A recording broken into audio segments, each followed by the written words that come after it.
안녕하세요 여러분. TM입니다. 오늘은 대화할 때 자신감을 높이고 주도권을 잡는 비밀에 대해 이야기해 보려고 합니다. 여러분도 혹시 중요한 대화에서 기가 죽거나 상대방에게 끌려다닌 경험이 있나요? 그런 상황에서 벗어나기 위한 몇 가지 팁과 심리학적으로 검증된 방법들을 소개할게요. 1. 자신감을 높이는 첫걸음 바디랭귀지부터 점검하기.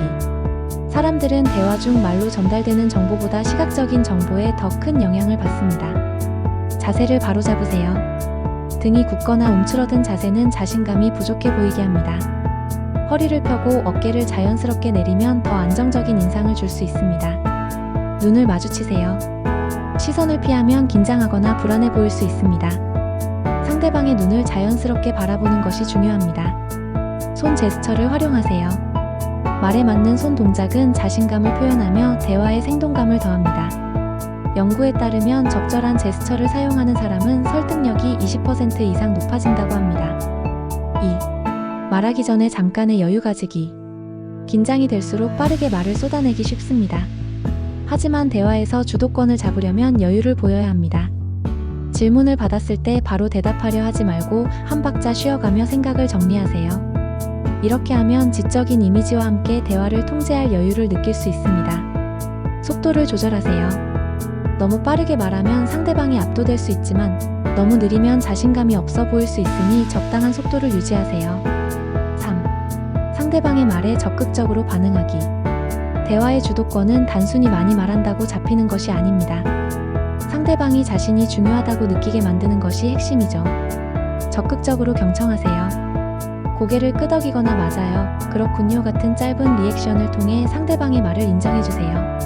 상대방의 말 중 중요한 부분을 되짚어 질문하세요. 예를 들어, 아까 말한 부분에서 조금 더 설명해 주실 수 있나요?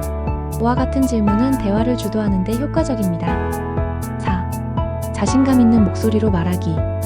목소리는 자신감을 드러내는 중요한 요소입니다.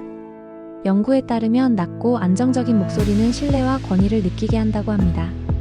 끝맺음을 명확하게 하세요. 문장의 끝을 올리지 않고 낮추는 것만으로도 단호하고 확신에 찬 느낌을 줄 수 있습니다. 호흡을 깊게 하세요. 깊은 호흡은 목소리를 안정적으로 만들어줍니다. 긴장되면 짧게 숨쉬기 쉬우니 의식적으로 천천히 깊게 숨을 쉬세요. 5. 작은 성공 경험 쌓기.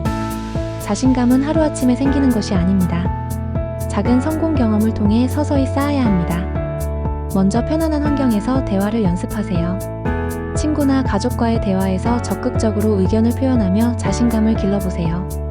어려운 대화 상황에 도전할 때는 미리 시뮬레이션을 해보세요. 예상 질문과 답변을 정리해보는 것도 큰 도움이 됩니다. 6. 심리학 연구가 뒷받침하는 팁.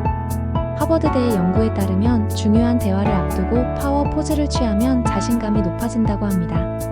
파워 포즈란 손을 허리에 얹거나 양팔을 넓게 벌리는 등 공간을 크게 차지하는 자세를 말합니다. 단 2분간 이 자세를 유지하면 스트레스 호르몬인 코르티솔이 감소하고 자신감을 높이는 테스토스테론 수치가 증가한다고 합니다. 오늘은 대화에서 자신감을 높이고 주도권을 잡는 방법에 대해 이야기해봤습니다. 중요한 건 연습과 작은 변화에서 시작된다는 점이에요. 한 번에 완벽해지려고 하기보다는 오늘 알려드린 팁들 중 하나만이라도 실천해보세요. 그러면 조금씩 달라지는 자신을 발견하게 될 겁니다. 여러분, 자신감은 남들에게 보이기 위한 것이 아니라 스스로를 믿는 마음에서 나옵니다. 그러니 지금 이 순간부터라도 자신을 믿고 대화에 임해보세요. 오늘의 내용이 도움이 되셨다면 구독과 좋아요 부탁드릴게요. 앞으로도 유익하고 재미있는 콘텐츠로 찾아뵙겠습니다. 감사합니다.